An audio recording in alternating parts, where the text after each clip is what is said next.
Complètement par hasard, hein, en me promenant dans le village pour voir les différents endroits, les potiers, etc. J'ai vu cette femme et je la vois, elle ne pouvait plus marcher, la pauvre. Elle avait mis des bandages, des chiffons.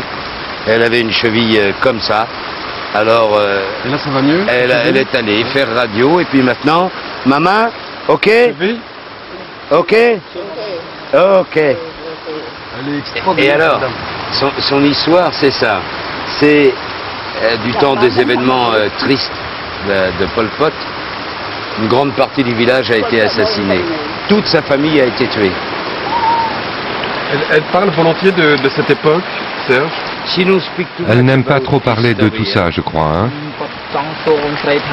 Madame, est-ce que vous pouvez nous raconter ce que vous avez vécu ici, pendant les années du régime de Pol Pot?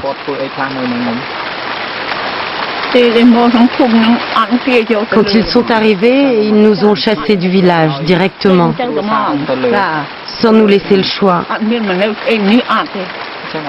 Si tu n'obéissais pas, on t'exécutait sur place. Mais pourquoi ils ont chassé les gens du village? Ils ont tout saccagé. En fait, ils voulaient raser le village.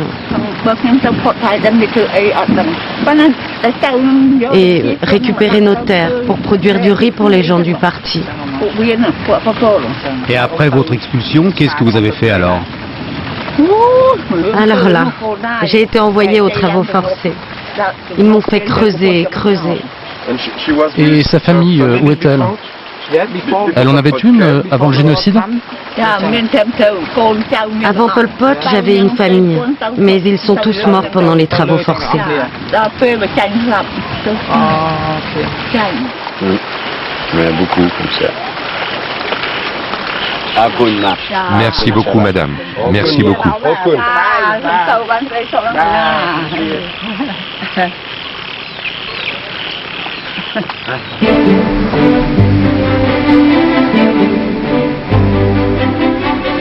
Le lendemain, dès l'aube, le Tung Thieu reprend sa route direction le delta du Mekong, vers la frontière avec le Vietnam.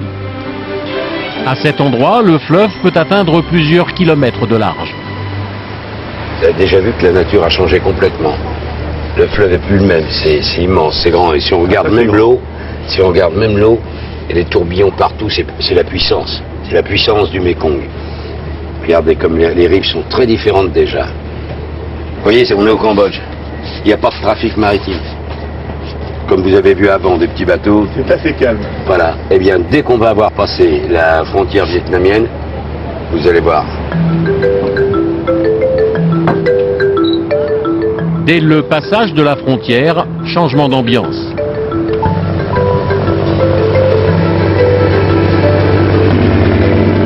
Le Vietnam est un pays en plein essor économique.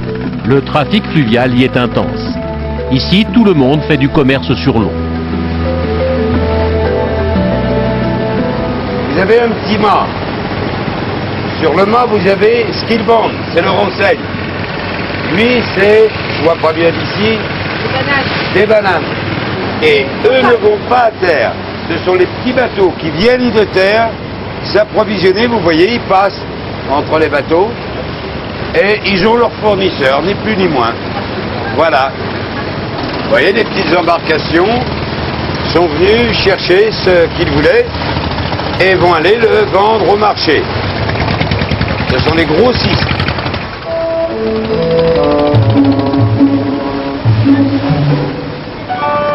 Pour la première escale du Tung Thieu au Vietnam, Serge a choisi de visiter Sa Dec, une petite ville typique des bords du fleuve.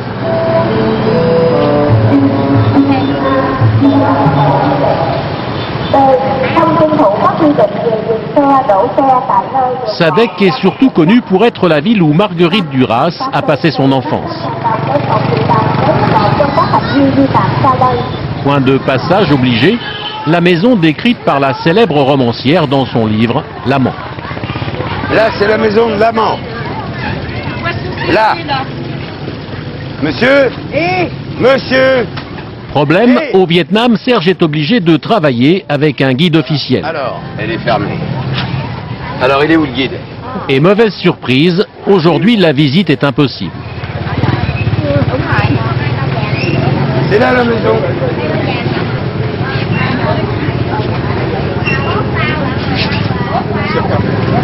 C'est fermé. On ne peut pas faire ouvrir. On est en train de restaurer.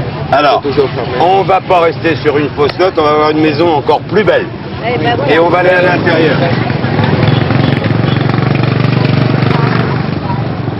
Heureusement, le capitaine a toujours une solution de rechange.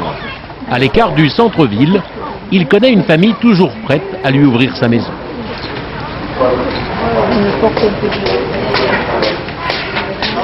Come on you. Merci, monsieur, merci. Alors, messieurs, dames, ça, c'est en dehors de la visite. Complètement. Complètement. Aucun touriste ne rentre dans cette maison. Jamais, excepté mes passagers. Merci. Ce monsieur qui est le propriétaire avec son épouse a la gentillesse de nous ouvrir sa maison pour nous, comme ça. Alors, si vous voulez me suivre, on y va. Merci. La famille de Monsieur Wu est venue de Chine au 19e siècle et a fait fortune dans le commerce. De père en fils, les Wu se sont transmis cette belle demeure, une merveille de l'architecture chinoise. Voilà. À l'intérieur, le décor a gardé tout son cachet d'origine.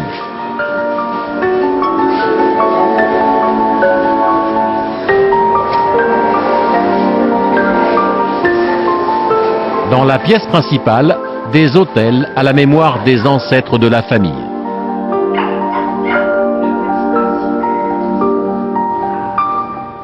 Au centre de la maison, une cour typique, ouverte sur l'extérieur. Alors, c'est ce qu'on appelle le puits du ciel. Ça veut dire que le soleil inonde cette partie. Ça veut dire que le ciel passe ici. Et toutes les maisons chinoises de cette époque-là ont ce puits ici. Voilà. Alors après le puits du ciel, on va voir la cuisine. Et la charmante dame qui est ici, c'est la femme du monsieur qui nous a ouvert, la propriétaire. J'ai essayé de lui faire quelques cadeaux, quelques présents, il n'y a rien lui à faire, il refuse absolument tout, et il me répond que c'est moi qui lui fais plaisir en venant admirer sa maison. Monsieur, dites-leur encore une fois, merci beaucoup de leur gentillesse, et je leur remercie pour moi bien sûr, et surtout pour tous les passagers qui dans tout leur séjour ne voient pas une maison aussi belle. Dites-leur que je les invite à bord sur le bateau, le jour où ils veulent aller ou à Saigon ou à Phnom Penh, avec une cabine air conditionnée, ils sont invités. Oui, je vous remercie de votre gentillesse, mais en ce moment, j'ai beaucoup d'occupations pour la famille. Merci, merci, merci. Au revoir, madame.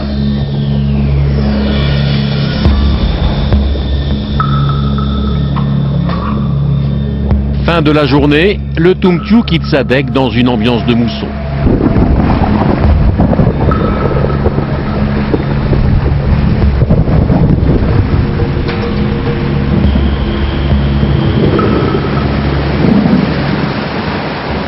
Le lendemain, dernier jour de croisière. Malgré la pluie, Serge veut conclure le voyage en beauté. Alors là, maintenant, on va aller sur un canal inoubliable. Parce que là, on est sur le fleuve.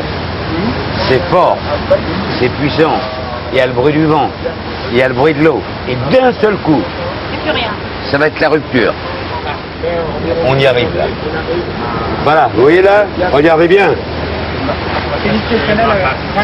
Voilà le canal. Là, c'est un peu comme une autoroute.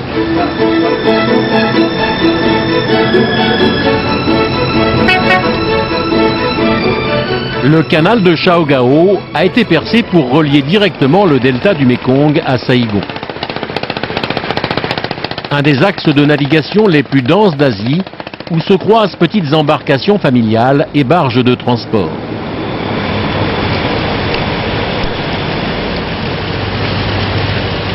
Un moment inoubliable pour Jean, un ancien professionnel de la marine marchande.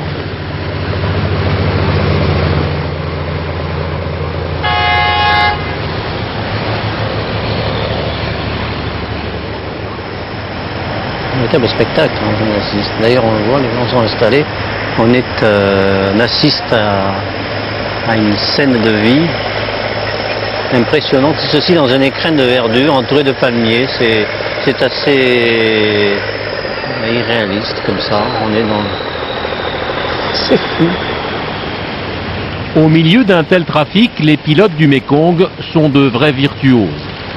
Ils naviguent le plus souvent à vue. On double une barge alors qu'il y a une barge vide qui arrive en face, qui peut à tout moment se déporter. Et là, il n'a pas tellement de liberté de manœuvre, puisqu'à droite, il y a une barge pleine qui ne bougera pas. Et à gauche, il y a une barge vide qui, elle, peut se déporter à tout moment.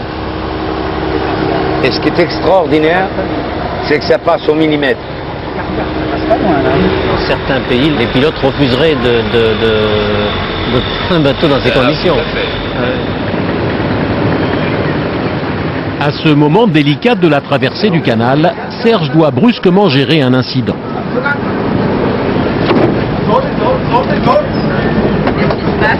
Tout va bien.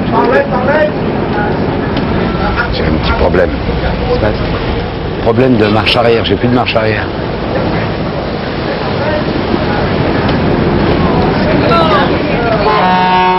Le Tumpiu ne peut plus ralentir, il risque la collision. Serge doit accoster de toute urgence.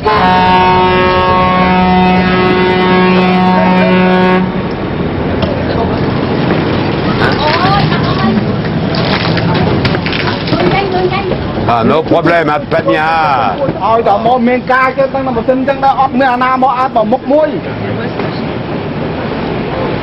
My God, hein. Et pourquoi on s'arrêterait pas? Non. Bah, c'est juste un petit arrêt comme ça, pour voir les gens. Non, j'ai un petit réglage à faire sur la boîte de vitesse. Voilà, ça n'a rien de grave, mais c'était bien que je m'arrête.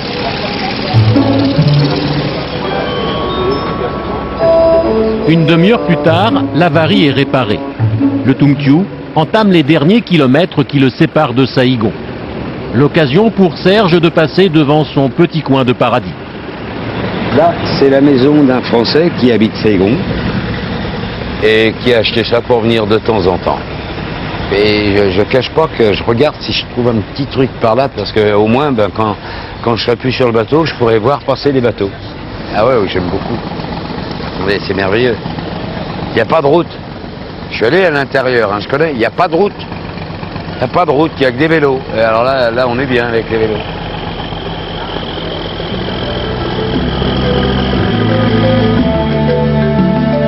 Saïgon est en vue. Pour les passagers, c'est la fin de la croisière. Serge, lui, reprend dès demain la route du Cambodge. Par le fleuve, bien sûr. Pour faire partager à de nouveaux voyageurs sa passion du Mékong.